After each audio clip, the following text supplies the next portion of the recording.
నమస్కారం. Welcome to Radha's ప్రాచీన ప్రాంగణం. మనము పోయిన ఎపిసోడ్లో అత్రి మహాముని గురించి మాట్లాడుకున్నాం. సప్త ఋషుల గురించి మాట్లాడుకుంటూ ఉన్నామండి. దాంట్లో భాగంగా ఆ సప్త ఋషుల్లో ప్రథముడైనటువంటి అత్రి మహాముని గురించి మనం పోయిన ఎపిసోడ్లో తెలుసుకున్నాం. ఒకవేళ మీరు కనుక చూడకపోయినంటే తప్పకుండా ఆ ఎపిసోడ్స్ అన్నీ చూడండి. ఎందుకంటే ఈ పురాణాల్ని, శాస్త్రాల్ని, ఈ అన్నీ కూడా వేదాల్ని అన్నీ మనకి అందించింది ఈ ఋషులేనండి. వీళ్ళే లేకపోతే మనకి ఈ రోజున అసలు మన హిందూ ధర్మానికి ప్రామాణికాలంటూ ఎక్కడి నుంచి వచ్చేవి చెప్పండి. మన మూలాలు వీళ్ళు. వీళ్ళు తీవ్రమైన తపశ్శక్తి వల్ల ఆ భగవంతుడి ప్రత్యక్షంగా దర్శించినటువంటి వాళ్ళు, మాట్లాడినటువంటి వాళ్ళు ఆ భగవంతుడి కృపకి ఉన్నటువంటి వాళ్ళు. ప్రత్యేకంగా ఆ భగవంతుడే వీళ్ళని ఎందుకు సృష్టించాడంటే ఈ ధర్మాల్ని, శాస్త్రాల్ని, వేదాల్ని అన్నిటినీ కూడా మనకి ప్రచారం చేయడం కోసమే వీళ్ళని మనకి అందించారండి ఆ దేవుళ్ళు. అందుకని దేవుళ్ళ కన్నా వీళ్ళేం తక్కువ కాదు మనకి.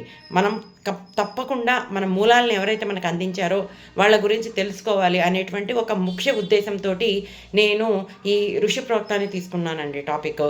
మన సప్త ఋషుల్లో మొదటివాడైన అత్రి మహాముని గురించి మనము పోయిన ఎపిసోడ్లో తెలుసుకున్నాం.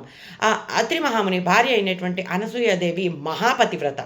ఈవిడ తీవ్రమైన తపశ్శక్తి కలది. ఆమె తల్లి ప్రేమకి, భక్తికి, న్యాయానికి, ధర్మనిరతకి ప్రతీక.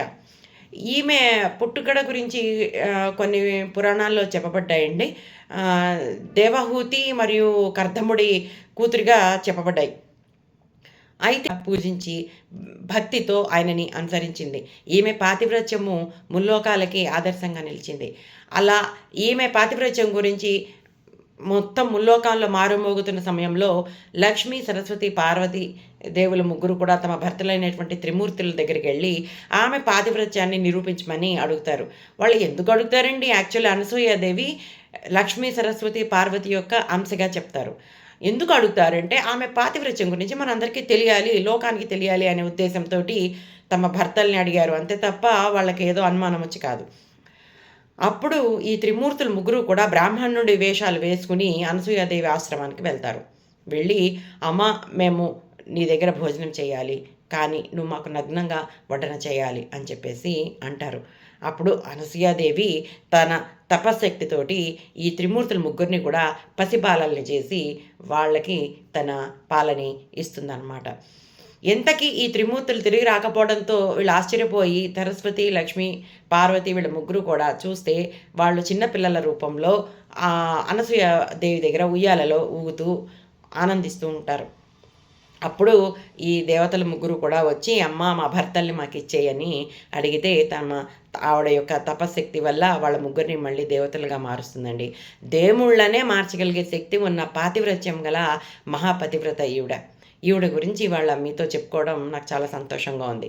అయితే ఈ త్రిమూర్తులు ముగ్గురు కూడా ఆమెని పాతివ్రత్యానికి సంతోషించి ఆమెకి ముగ్గురు కూడా ఒకే రూపంగా నీ కడుపున పుడతాం తల్లి, నీ కొడుకులాగా మేము జన్మిస్తాము అని చెప్పేసి దత్తాత్రేయుడి రూపంలో ఈమెకి జన్మిస్తారండి.